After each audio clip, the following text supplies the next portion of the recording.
Mark my words.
Mark my words.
afternoon, and welcome to Sunday Brunch with Higher Heights.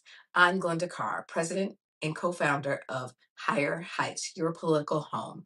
And we are thrilled to welcome you to our reimagined Sunday Brunch. Whether you're joining us for the first time or you've been rocking with us from the beginning, I am so glad that you have pulled up your virtual seat to spend your Sunday.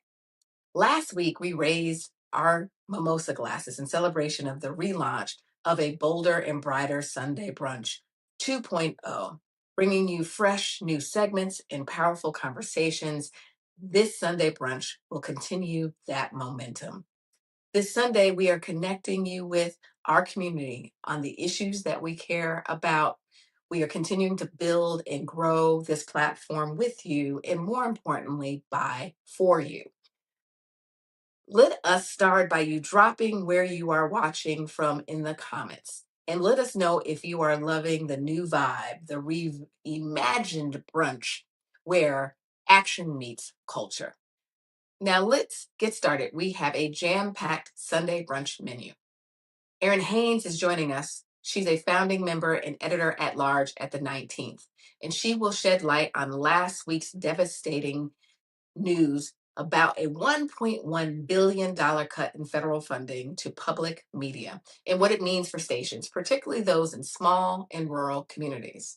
I've recently had an opportunity to sit down with Laphonza Butler. She was the third Black woman to serve as a U.S. Senator, and she's a leading voice on Black women's political power and leadership. She's joining us to discuss her legacy, her historic appointment, and her continued work to help build Black women's political power.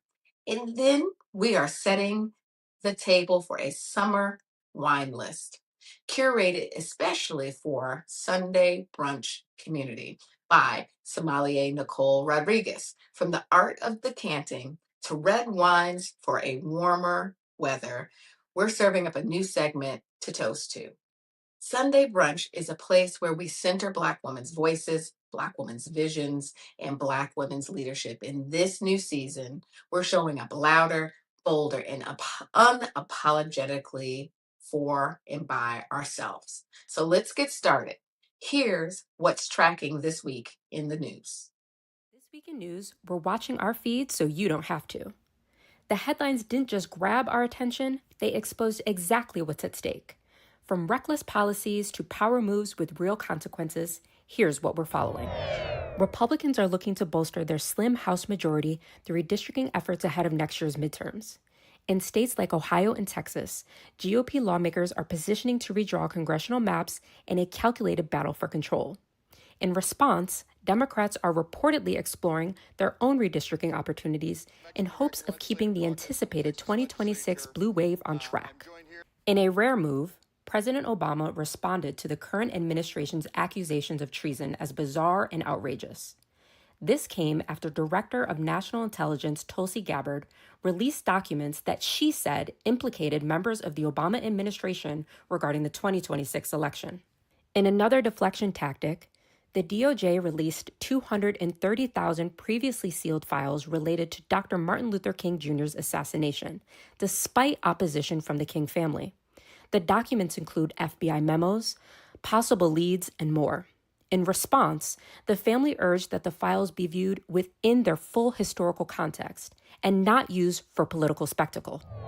Representative Ayanna Pressley has reintroduced the Equity in Government Act, which aims to improve services for historically underserved communities. The bill would reinstate equity-focused policies rolled back under the Trump administration and reinforce President Biden's executive orders advancing equity across federal agencies. House Republicans are moving to censor Democratic Representative LaMonica McIver following her visit to a New Jersey immigration detention center. McIver has pleaded not guilty to charges brought by interim U.S. Attorney Alina Habba, a Trump appointee. It's another example of Republicans handing out unwarranted consequences for Democrats. Columbia University has agreed to a $200 million settlement with the Trump administration to restore federal funding. While the university admitted no wrongdoing, the deal resolves multiple investigations into alleged violations of anti-discrimination laws. Trump officials say the agreement could serve as a model for other institutions.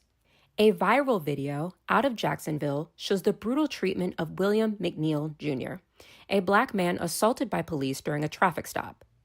In the video, officers smash his window, punch him in the face, and drag him from his vehicle. The incident is a painful reminder of how black people are still dehumanized by law enforcement across this country. A living legend. At 45 years old, Venus Williams made history last week as the oldest player in over 2 decades to win a singles match on the WTA Tour. Her victory wasn't just about tennis. It was about longevity, legacy, and the unshakable power of black women. And congratulations are also in order once again for Venus, who announced her engagement to actor Andrea Preti. We are toasting to you. The headlines keep coming, but so do we. Boldly blooming with purpose. So today we are joined by Errin Haines, the editor-at-large and founding mother of the 19th author of the Amendment newsletter. Hope y'all are reading that weekly, and the host of the Amendment podcast, and a MSNBC political contributor. Errin is one of the leading voices in political journalism, bringing together the thoughtful insight in the intersection of race, gender, and power in our democracy. She spent her career telling stories of those who often we don't hear their stories, and more importantly, who are often overlooked by this democracy. In her work at the 19th, she has helped to build the advocacy, equity, and diversity in journalism. So please welcome Errin Haynes. Glenda, thank you so much. I'm so glad to be with you and to be having this conversation today. So thanks.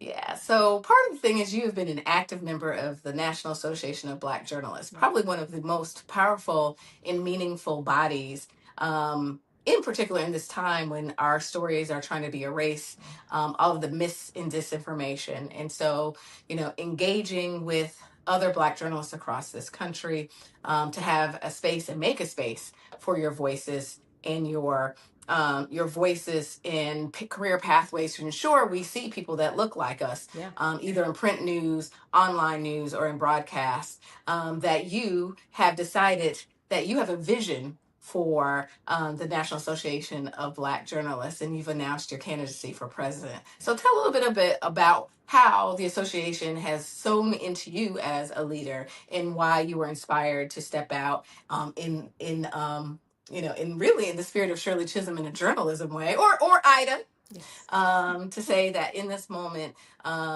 your voice and your leadership is needed for that body. Listen, thank you for the opportunity to talk about this, Glenda, because, we talk a lot about Black women's leadership, obviously, and the role that Black women play in shaping our democracy.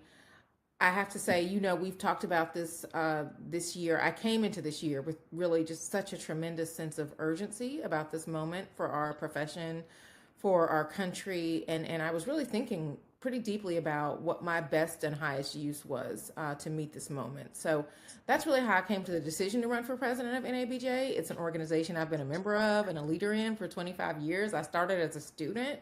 I was a student chapter leader. I was a local chapter leader. I served on the NABJ board before as vice president of print. I helped start our Young Journalist Task Force. So I have been shaped by this organization. It has helped me with so many career opportunities. I have watched this organization be a bold advocate. But, heading into our 50th anniversary, which is this year, that's not the NABJ that I'm seeing. I'm seeing an NABJ that has lost relevance.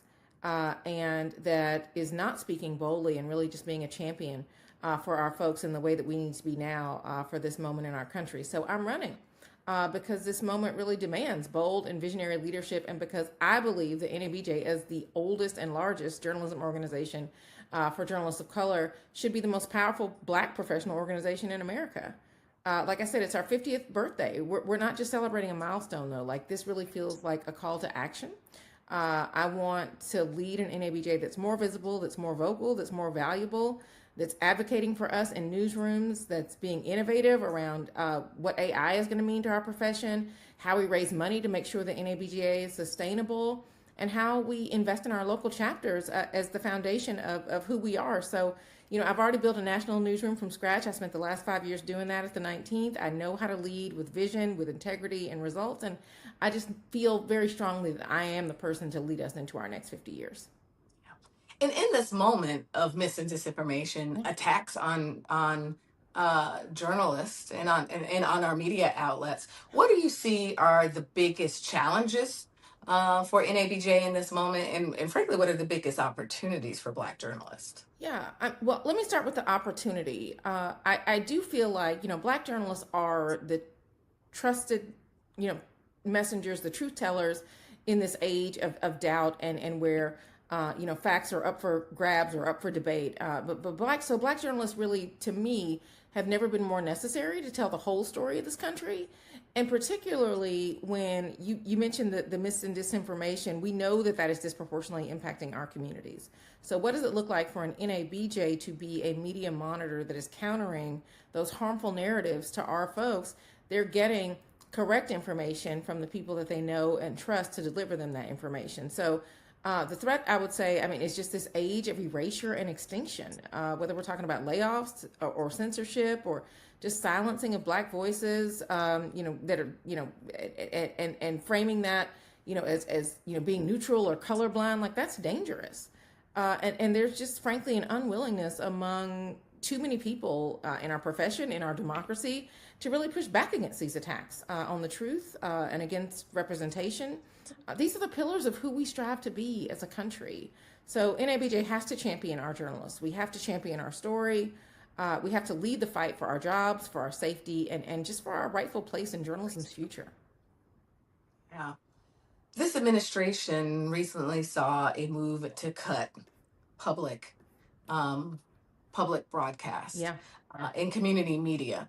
People are like, well, why should we matter? Why does Elmo matter? Yeah. In the realm of including important news outlets like NPR and our local stations. From your perspective, what are your big concerns with these cuts, and how do you see it impacting journalism, but particularly how is it going to impact communities? There's been a lot of talk among our colleagues about, yes, NPR is a large national platform, but our local communities really depend on public broadcasts in a way for safety, for knowledge, in this politically toxic moment around how we are funding our communities and how we're funding our information. What do you think we should be paying attention to in this moment? Yeah, I'm glad you asked this question too, because this is something that this is something that should alarm every single American that cares about journalism as part of the fabric of a healthy democracy. Because this is not just about budget cuts, right? We know that this is about silencing dissent. We know that this is something that matters with the erosion of local media, whether it's in big cities or small towns. People know what it means to not have local media. But thankfully they still, if they have public media, that is often the only place where they are getting the truth about marginalized communities in particular without a corporate filter, right? We know what's filling the void when local media disappears. It is, news that is not representative, that is not telling a full story, and frankly, that is biased. So, defunding NPR, defunding local stations, it really weakens journalism. It abandons the audiences who need that coverage. We know they need it. They need it more than most people, especially Black folks, rural folks, working class folks. We really cannot, to my mind, we can't defend democracy without defending public media. So I've been so encouraged to see people paying attention, saying that they support public media in the face of what this administration has done, the choice that they have made, because public media absolutely matters and its survival is absolutely essential to what contributes to a healthy democracy and a free press. Yeah.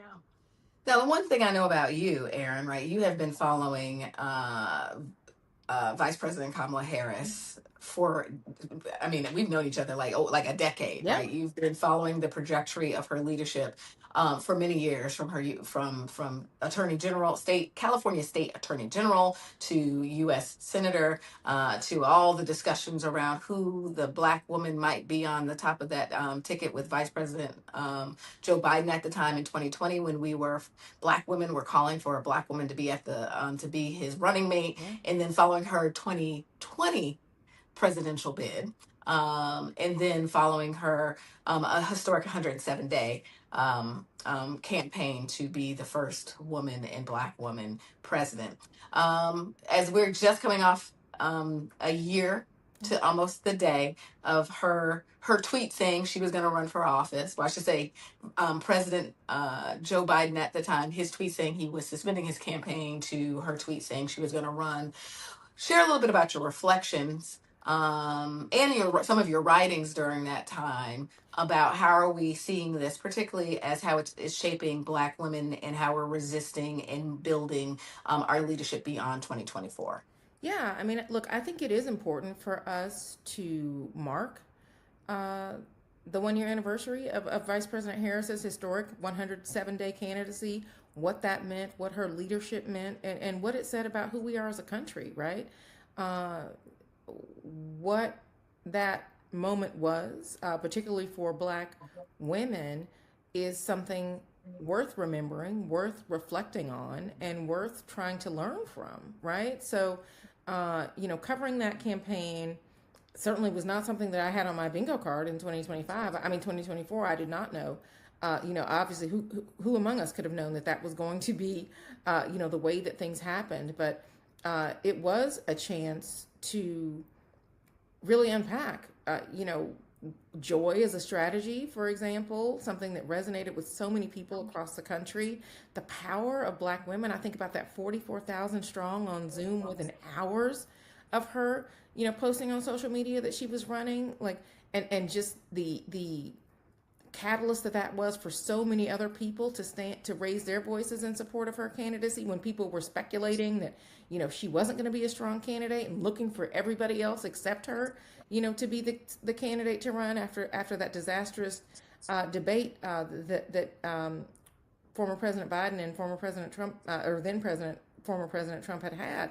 So yeah, I think it's important for us to look back at that, and really, what I have been hearing kind of on the other side of the election and into this new administration. What I've been writing about is, I mean, yes, resilience, of course, we're always resilient, but also just resolve and fatigue from so many Black women, right? I mean, Black women, we know, have carried this democracy on our backs, whether it's the ballot box, the courthouse, you name it.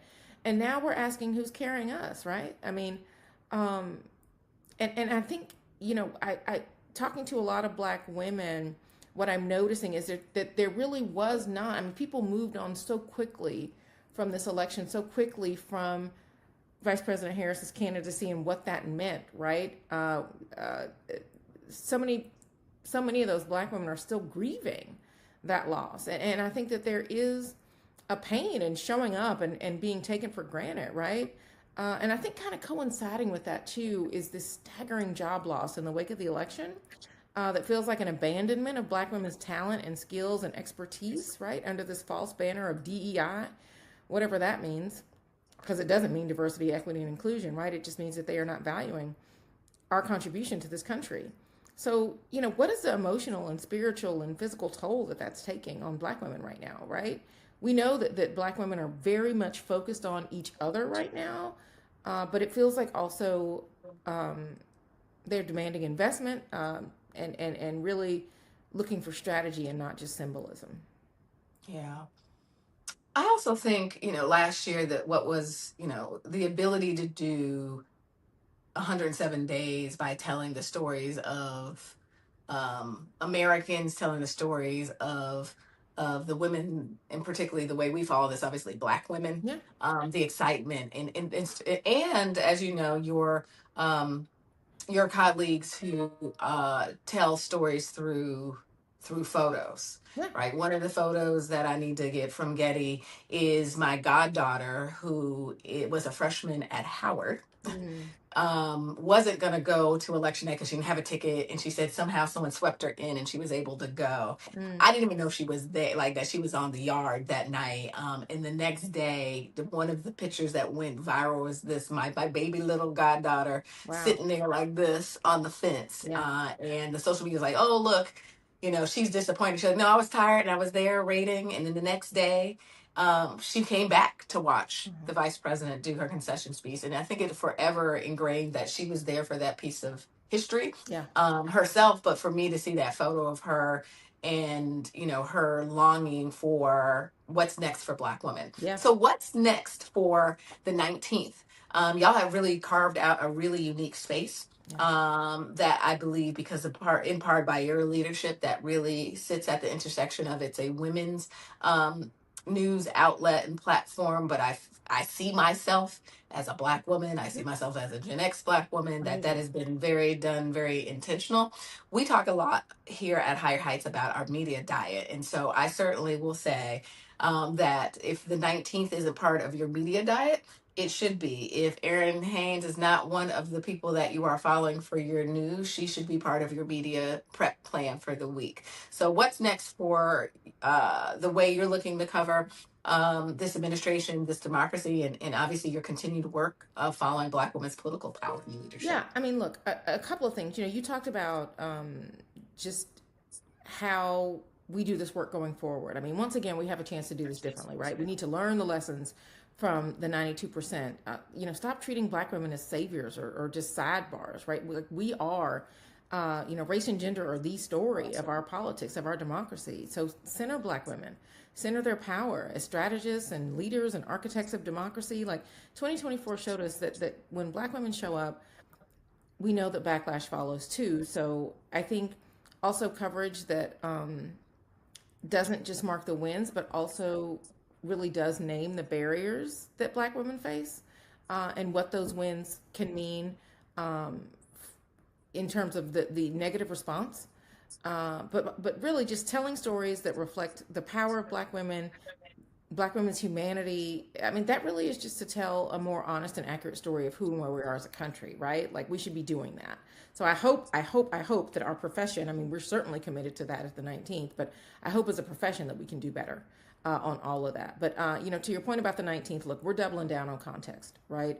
Last year, we really helped our readers to understand kind of not just what happened, but what it meant. And so making meaning of this moment is very important to us too. So we're expanding voter guides. We're spotlighting trailblazing women as we continue to do of color in these down ballot races. We are examining really the effective misinformation on marginalized communities and people that are on the receiving end of these policies, right? Women, LGBTQ plus people of color. The people that we write for and about are the people currently being targeted in our politics. So our newsroom is really trying to meet this moment by just staying rooted in truth and being fearless in pursuit of the truth, because we know that as difficult as this moment is for journalism, it really is even more challenging for the people that we cover who frankly are feeling less free and less equal in this moment. So you've really spent decades advocating for diversity in the newsroom. Yeah. You've put pen to paper, as you just said, really telling the stories that often aren't told. And what I love about this moment for you, because I think all of us as Black women, and we have an opportunity to be in space. I mean, you have, seen and covered Higher Heights from the very beginning. Yeah. And gonna been keep really covering Higher Heights. Pardon? And we're going to keep covering Higher Heights. And so been able to really be engaged, really actually been in rooms with you in us both watching history unfold. Yes. And then being able to watch you tell the story of those rooms that we've been in. I'm excited that just like most Black women who are trying to figure out what's next in this moment, what brings us joy, what is resilience for us, what's leadership, that you are actually showing what Shirley Chisholm has taught us, right? Being unbought and unbossed. And that not only you're continuing to do that in the 19th in the newsrooms that you are engaged in, you're doing that in your own leadership and boldly stepping out and running for office, right? Elected office. It may not be public office, but it's elected office. And so I think for Black women and our allies who are watching this, that is important to show that Black women are not resting, right? That we are realigning how we're engaging, and it's centered in joy. It's centered in taking risk, because running for office is hard, regardless of what office that is. One of the things that we say in Higher Heights when we talk to candidates, like, thank you for running, and so I think it's important that our voices are at tables, and because when our voices are at tables, those decision making tables make better decisions. So we know what you are working on, in addition to the work at the 19th, because you're running for NABJ president. But what else brings you hope? What else brings you joy? And what else might be keeping you up at night? Yeah, I mean, listen, to your point about risk, I mean, for me, the risk is, and I said this when, I left my job as national race writer for the Associated Press, a job that I'd wanted since I was an intern at the AP, more than 2 decades earlier. What I said was, the risk was not in leaving to start the 19th, it was in staying in legacy media and hoping that they could make a different choice when I'd seen year after year after year that just was not what was happening. So trying to do this differently, because we know that is what we deserve. That is why I put myself forward to serve as the next president of NABJ. But what gives me hope is really just this next generation of Black journalists. They're fearless, they're brilliant, they're uncompromising in their pursuit of truth. But what keeps me up at night is this attack on journalism, the attack on the truth, and the attack on Black America, right? This disinformation war is real. It's being waged against our communities. There are shrinking resources to fight it. But I think at the end of the day, I believe in the power of the press. I believe in the strength and the resilience of our people, and of Black journalism. And so, I know that when we protect journalism, we protect democracy. And so that is what I'm excited about. And that is the opportunity that I see in this moment, and why I am stepping forward to try to help lead in this moment. Well, thank you for stopping by Sunday Brunch with Higher Heights. To Hope you enjoy the rest of your day. So thank you, Errin Haynes. She's the editor at large and founding mother of the 19th. Thank you so much, Glenda. I hope everyone has a great rest of your Sunday. Next up, I had a distinct pleasure to sit down with Laphonza Butler, a trailblazer and the third Black woman to serve in the United States Senate. History was made when she was appointed to represent California. She brought her deep roots in labor and strategy and movement building to the national stage. She's the former president of Emily's List, where she spent her career building political power for and by Black women, for and by the constituents of California, and for and by women across this country. We talked to her about what it meant for her to step into history and to hear her thoughts on her legacy. Take a look at this powerful conversation. So when we sit among these history books, and we talk about Black women in American politics, you are forever the third Black woman to step into the U.S.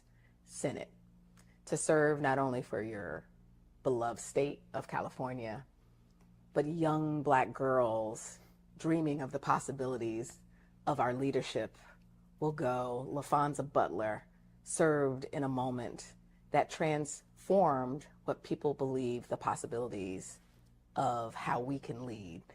When you got the call about the opportunity to serve, you were a colleague of mine, right? Yes. We were both serving as leaders of national organizations focused on women's political leadership. Yeah. And then in what, 2 days, within a weekend, you were hand on Bible being sworn in by one of your friends, someone that you've worked for, another history maker in herself, Vice President Kamala Harris. How did you personally feel in that moment? And then I know that you made that call to your mother. Yeah. Glenda, it's so interesting to think about in retrospect, because I will say I did not appreciate the weight of it in the moment because it happened so quickly. The governor's team reached out to me, I think, on a Saturday. I did not get to a personal conclusion until late on Sunday. And by that time, my family and I were on an airplane. And my phone just starts buzzing from the notifications and text messages and outreach that was happening.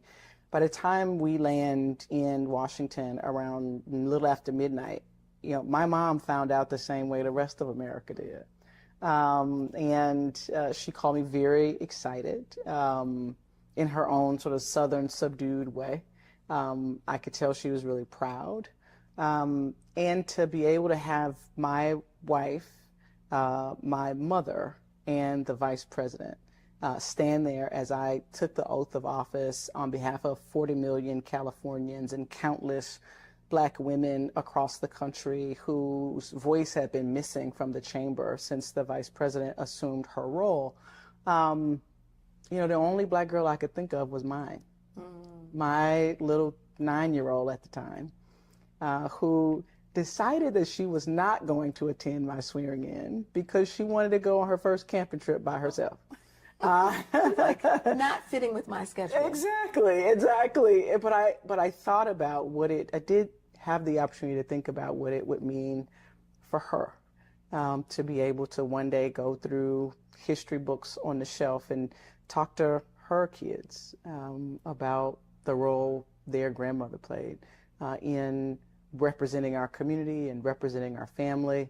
And it was humbling in that moment, and it remains humbling to this day to serve California, who has given me so much.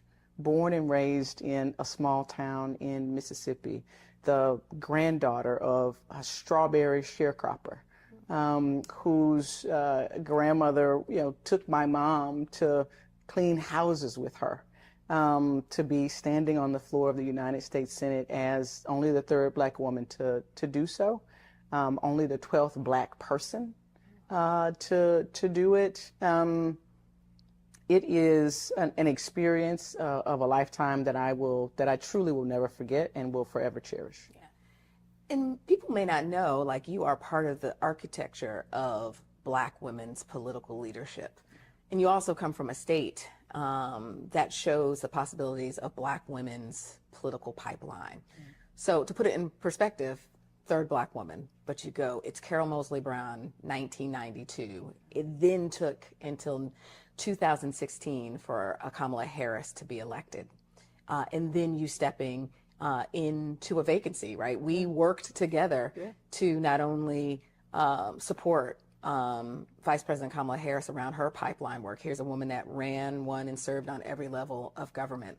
And then you proudly were part of her architecture around her first run for president in 2020.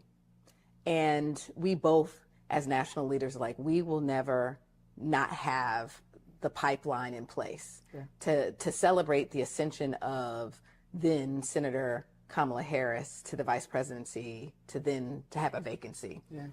Here's a woman that was the president of the Senate looking out at her vacant chair, and then her being able to see you come and fill a void at an important time.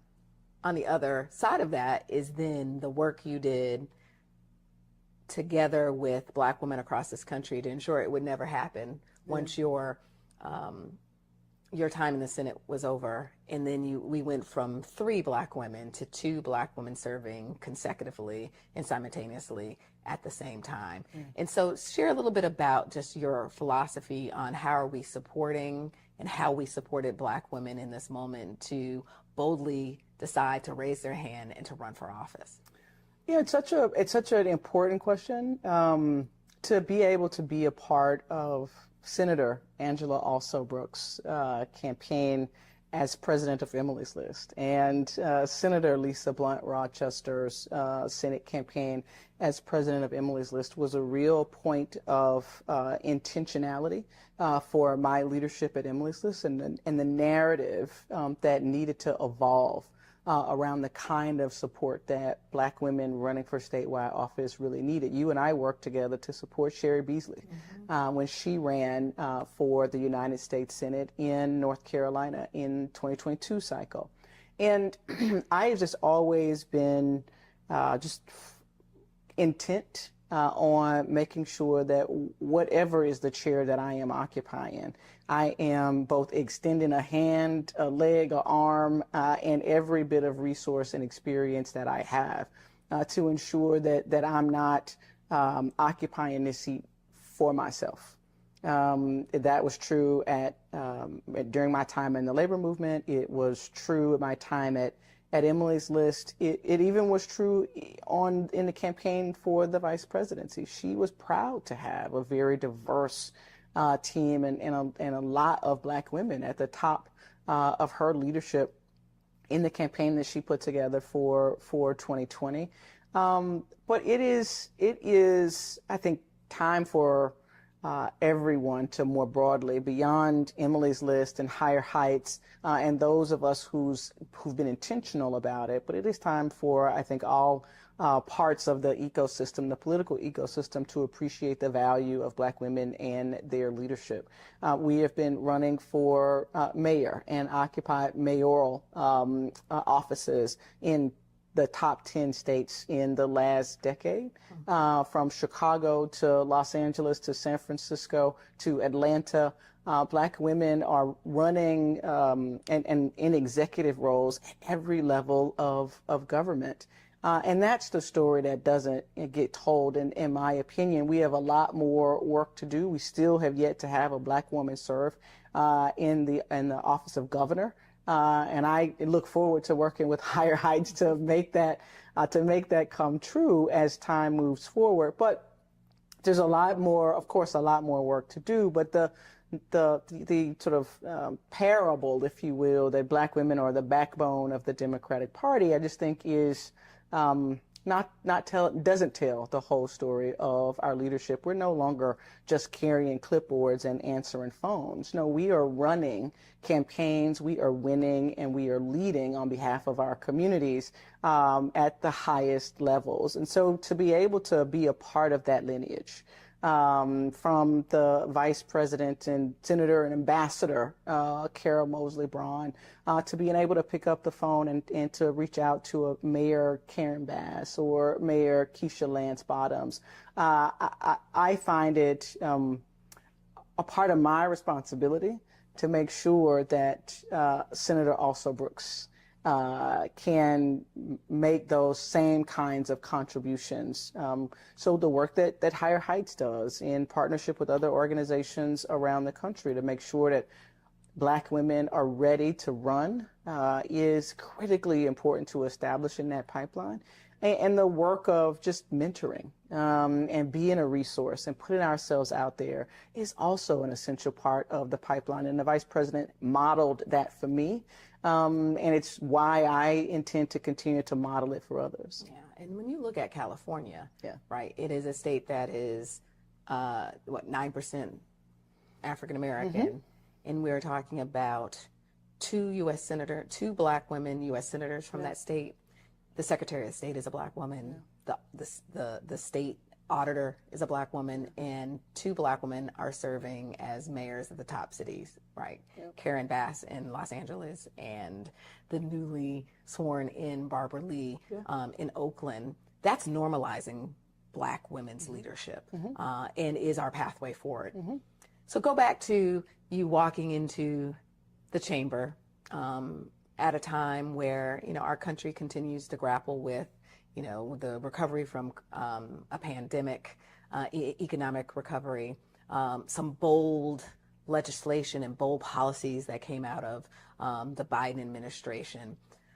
Looking back, what are you most proud of the work of either elevating an issue that was important to your constituencies or some of the important policies that you put forth while in office? Yeah, there's a lot to be proud of in a short period of time. And, my first trip back to California, I spent with a group of young people all across the state. Started in Los Angeles, went to San Diego, Fresno, San Francisco, really talking with the next generation of leaders. Tomorrow's voters about their expectation of what they needed from their United States Senator. And what kind of senator did they want to have representing them? What would that person stand for? What did they want to hold me to account for? And, I don't think I ever heard the word bipartisan more than talking to young people in and across the state of California. People wouldn't expect that. And what I was able to sort of dig underneath the usage of that word for them, it was they wanted to be able to expect that things would happen for them, that their government would actually work to help to advance their economic opportunities, change the conditions of their families, and ensure that they could, play by the rules, have a fair shot, and have a life, build a life for themselves and their families. And so in the context of those conversations with those young Californians who really set the pathway for my Senate service, I'm really proud to have introduced legislation on youth mental health with Senator Lisa Murkowski, Republican from Alaska. Mm-hmm.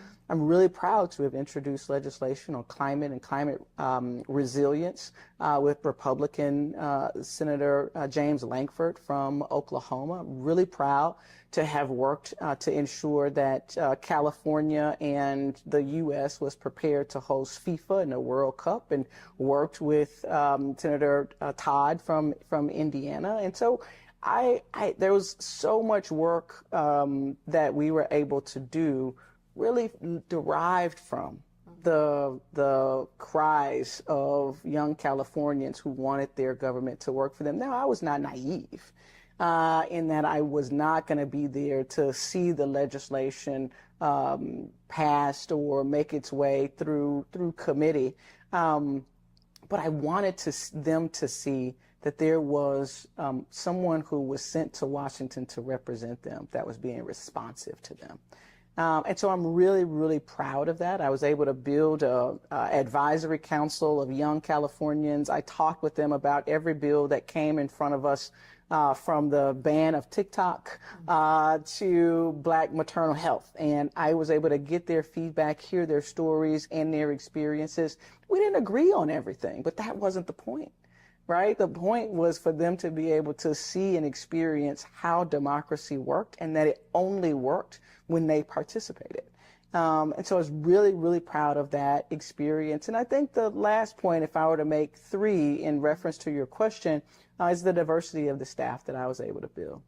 When you are working in and around Washington and you hear so much of the research about the lack of diversity in congressional offices, I think people begin to believe that there's not enough talent in this city or across this country that can come to the city and do incredibly important work of helping these offices operate and listen to constituents. And to be able to have the diverse staff that I was able to put together with my chief of staff, Marvin Figueroa, was just what I said to them is that we are going to be the example of what is possible.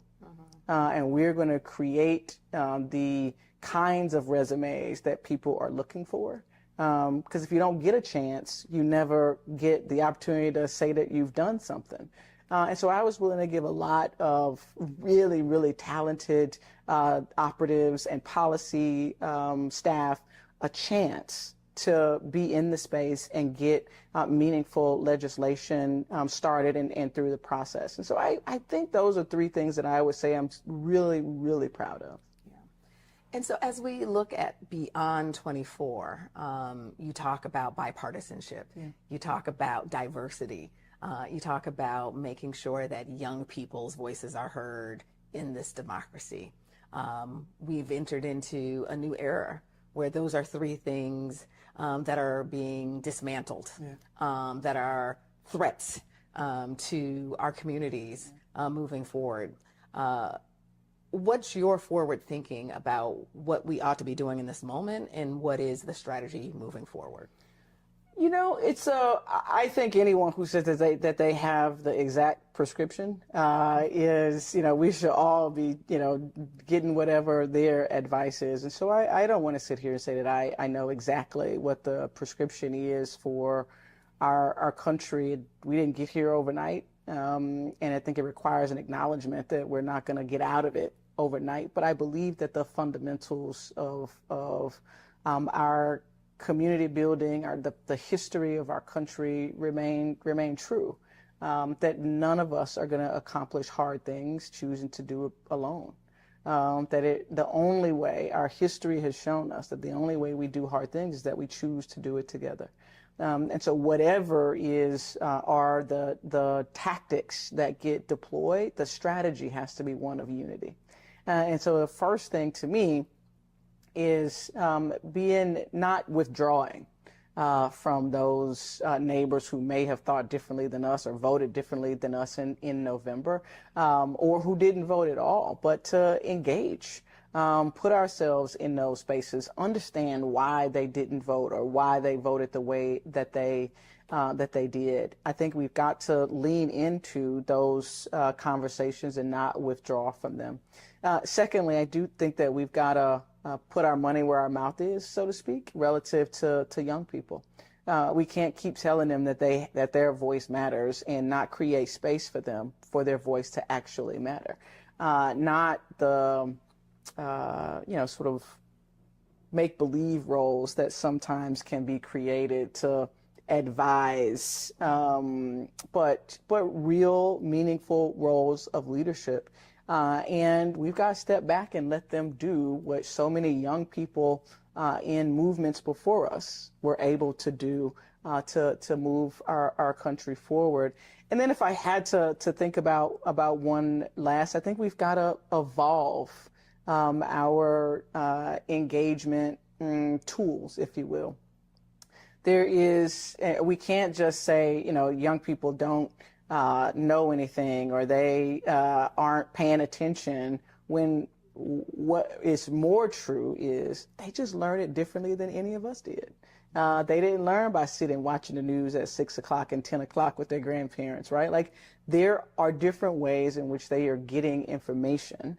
And we can't keep doing the same things that we did in campaigns 20 years ago to be able to meaningfully communicate information to them. And so thinking about reimagining the ways in which we are communicating and, realizing that they just talk differently, right? There is a whole different language out there that we've got to be able to authentically and meaningfully meet them at that place.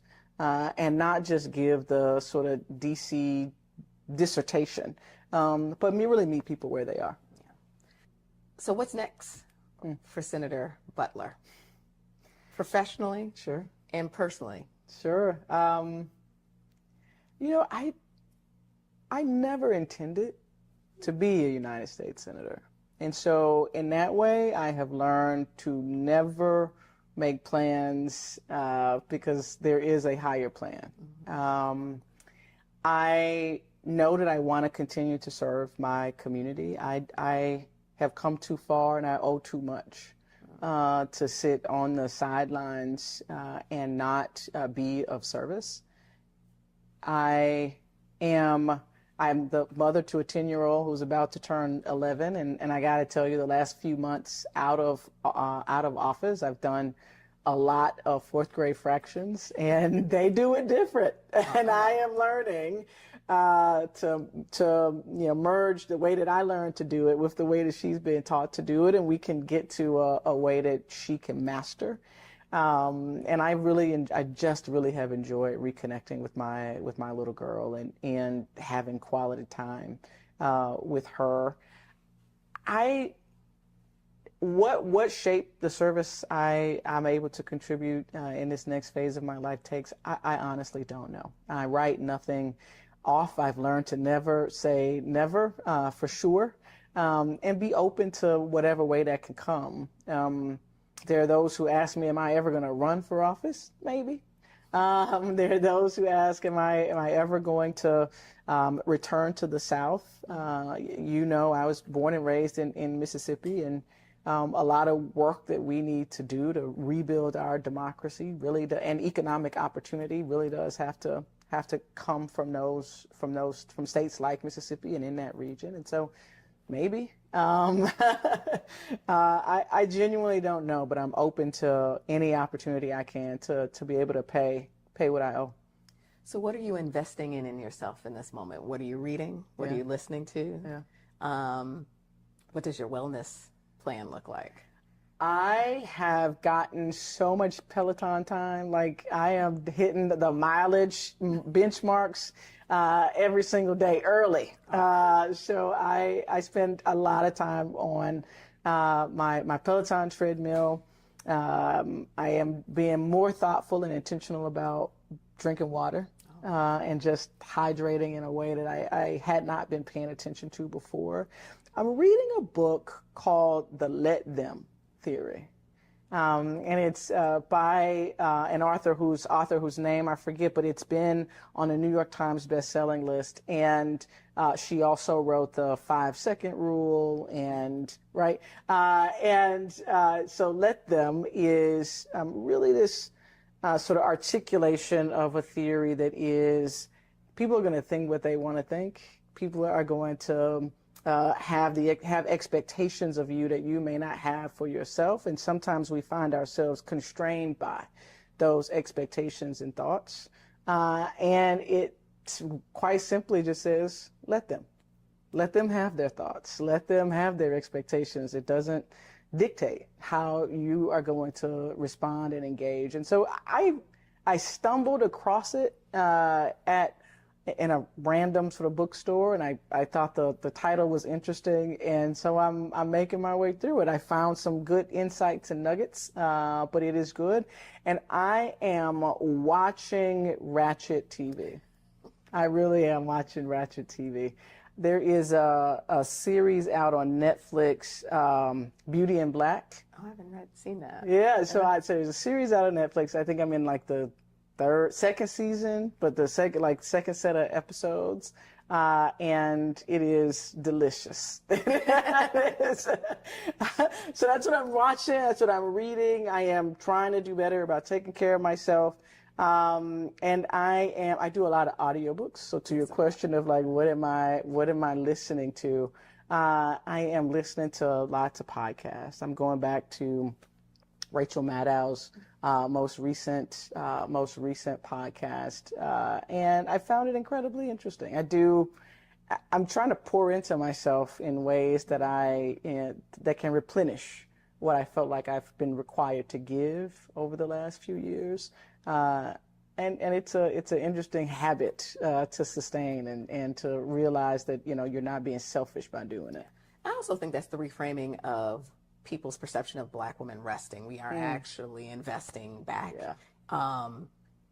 pouring back into us so that we can continue to pour back into our communities, our family, in this nation. So, Laphonza Butler, thank you for being a Black woman who leads, a mom who leads, an activist who leads, and for a woman named Laphonza, making some history as a daughter of the South, bringing our voices into a chamber. So thank you. Thank you so much for having me.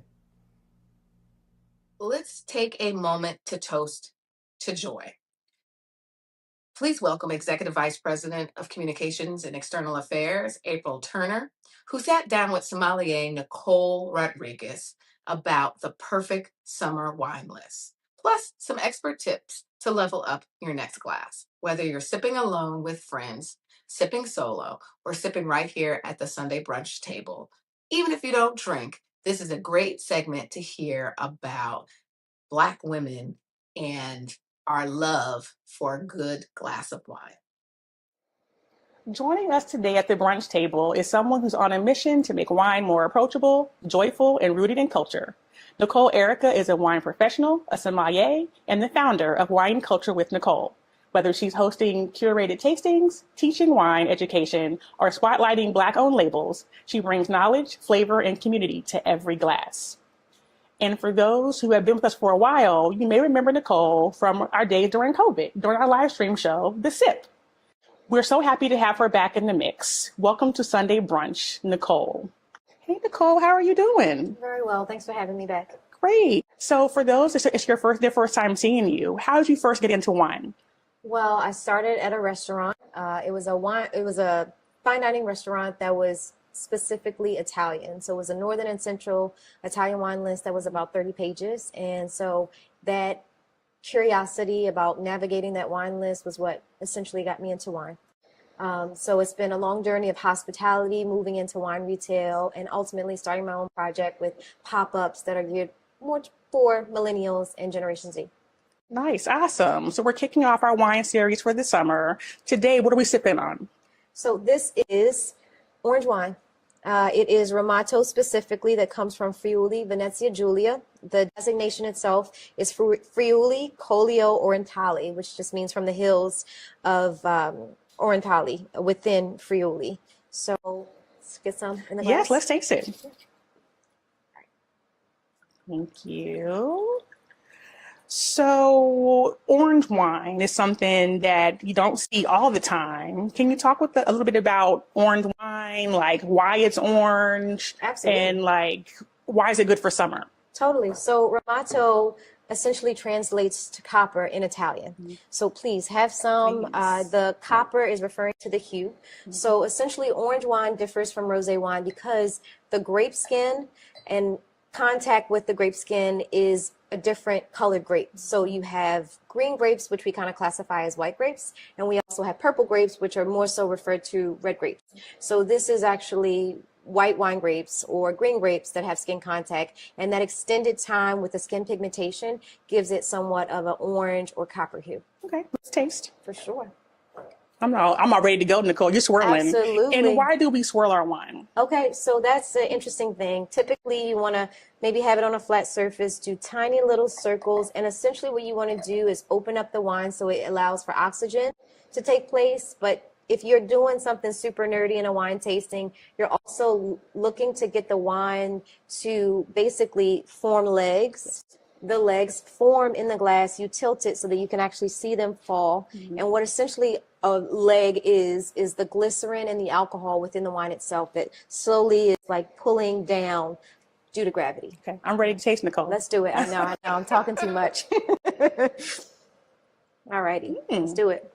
This is good. This is very nice, fresh, Yes. crisp. So I know a lot of people think orange wine and they think oranges, and is that right, or how does that work? So it's not from orange juice. It still is extracted from grapes. These grapes, like I said, are green grapes or white grapes. This particular grape is Pinot Grigio. They have been cultivating this grape in Friuli, Venezia Giulia, which is the Slovenian border of Italy. So you have many regions within Italy. This one is more the eastern side, Adriatic Sea influence. And so this is Pinot Grigio specifically that has extended skin to contact. I was recently tasting with a friend of mine in New York, and there's this beautiful orange wine that is actually Sauvignon Blanc with skin contact. So it's essentially orange wine. So no oranges are involved. However, it does retain that orange hue because those grapes are so much more pale in color. If I were going to the store and buying orange wine, how would I begin to look for it? How do I look for a good bottle? What's a decent price to pay for it? What are the things I would look for? So typically, orange wine is cost effective. I would say a range from $14 to $22 is a nice price point to pay for wine with, coming from white grapes that has skin contact. Typically, you'll see twist off tops, and that is basically because it's ready to drink. It's much more slightly higher production sometimes. But it's ready to drink essentially. So those ready to drink wines are typically more cost effective, but I would say in that range. You always have variations with expensive and high end stuff, but orange wine is typically very accessible as far as price point. And for summertime, if I'm having my friends over and I want to pair this with something, what's the best thing to pair this wine with? Well, honestly, it's great to cocktail. All wine does have, a little bit of essence and tannin extracted if it gives it skin contact. But with this particular wine, it's not like drinking a powerful Cabernet Sauvignon or something that really thick skins. So easy to cocktail. But as far as food pairings, this is a great cheese wine. I don't know if you noticed, there's a certain level of almost like creaminess, but still a firm acidity. So a little bit more food forward and friendly. I think this would be beautiful with fish, like fresh fish that's been grilled. So it's got a little bit more complexity from the charred elements of the grill. So grilled fish and seafood. I think shrimp and shellfish would be a nice accompaniment with this. Poultry as well, and cheese. So I think it's a great cheese wine. Pinot Grigio is typically a little bit more muted as far as flavor and fruit is concerned. But I think what I love so much about Pinot Grigio that is done with skin contact and the Romato style, as they have labeled it in this area of the world, it gives it a little bit more structure, a little bit more body and presence so that it can handle food and it's not as kind of flimsy and just lighter style like typical Pinot Grigio can be when it's no skin contact. Well, this is awesome, Nicole. We're so happy to have you, our resident wine expert. Thank you, April, and for we're having ready me. for summer. We're trying Let's orange do it. wine. Cheers to Absolutely. us. Cheers. Cheers to us, April. Thank you. Thank you. Thank you.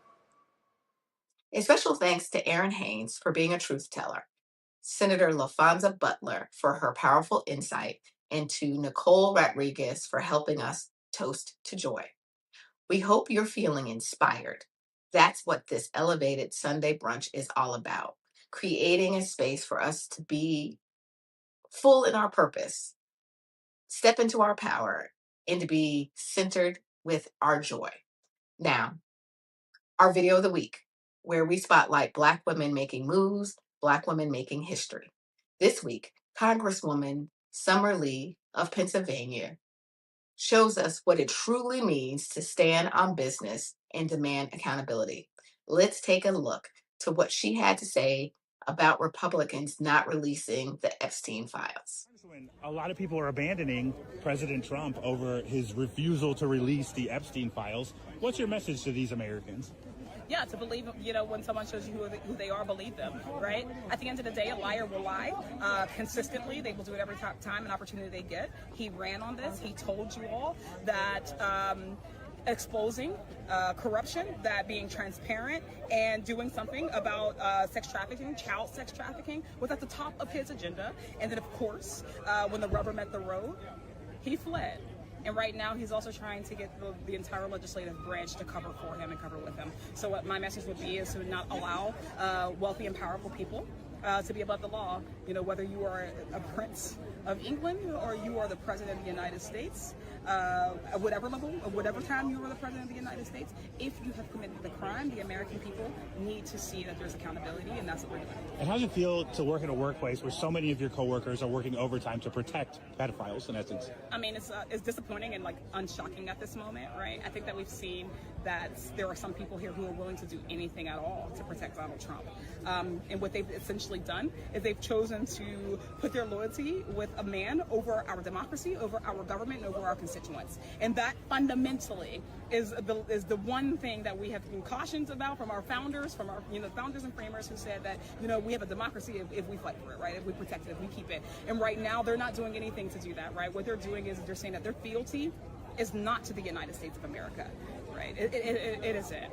And I think that we need Americans, whether you are a rural or urban, in a red or blue or purple, area, Americans should care about this. Americans should believe that our members of Congress serve the people that we have a government for, of, and by the people, not a government for and of and by Donald Trump. And right now, this whole stunt is them doing anything they can, to protect the man who will never protect them, who has not been loyal to, who has shown loyalty to no one but his own family and them barely. And Jeff Epstein, apparently. And apparently Epstein. And that's it, right? So what I want to say is like, even to my Republican colleagues, that he is not going to protect you. He's not your Lord and Savior. And if we don't put a stop to it right now, what will happen to this country? What a powerful Sunday brunch. Thank you for spending your Sunday with us. Remember, the work continues, but so does the joy.